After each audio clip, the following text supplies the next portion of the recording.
Yamadofo na akwaba de babe na cha TV so ene enyumre de ye bahadia na unim say road updates na de brembata ye road update na de nya breaking news free the Accra to Kumasi road the old Accra to Kumasi road na manebo a ebuboba kire say accident kese pa ana esi ewo Accra to Kumasi road ne so nti ufri Kumasi ana do weni kire nkan na do free nkan na do kire weni kire Kumasi impempem de ampacho no wa divert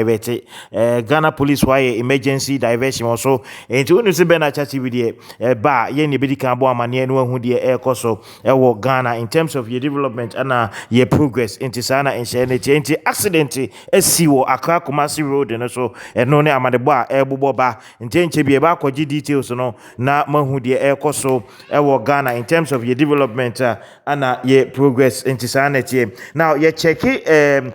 most news portals now ebubo bana Adom FM reports public notice temporary traffic diversion on the Accra Kumasi highway.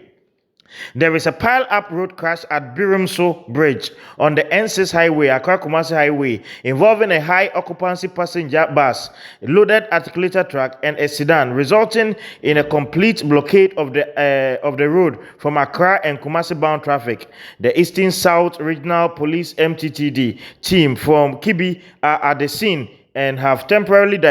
diverted the traffic through Kibi at Insutem for Accra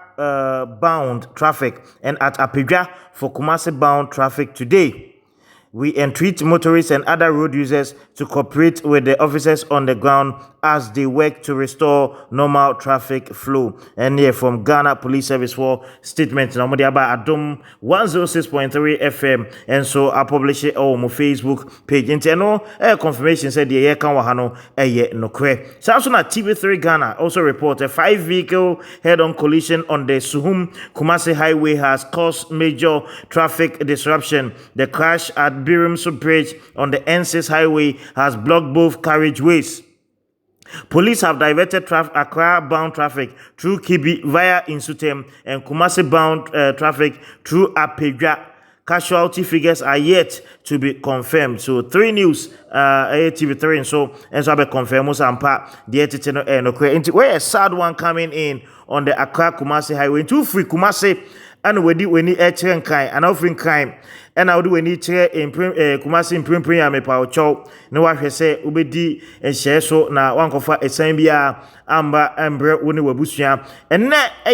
Monday the 3rd day of August 2026 and this update we ebro no hu de ekoso ewo Ghana nti you share cars na and crashes no car makoma num and head on collision Accra Kumasi asema de bia ye ka o Accra Kumasi asema de bia ye ka Accra Kumasi road teteno don enuti na dualization project no was a must. As I said, dualization project it me yenentem. I believe the expressway is a good initiative. No two means about that. Mama yemfa attention now kugu expressway so obra Accra to Kumasi road no ekumu nkofo yempenifo Accra to Kumasi road ekumu nkofo ma fa Accra to Kumasi ay update ama Ghana for how dangerous Meka say this is one of the most dangerous road to ply on the Accra to Kumasi road.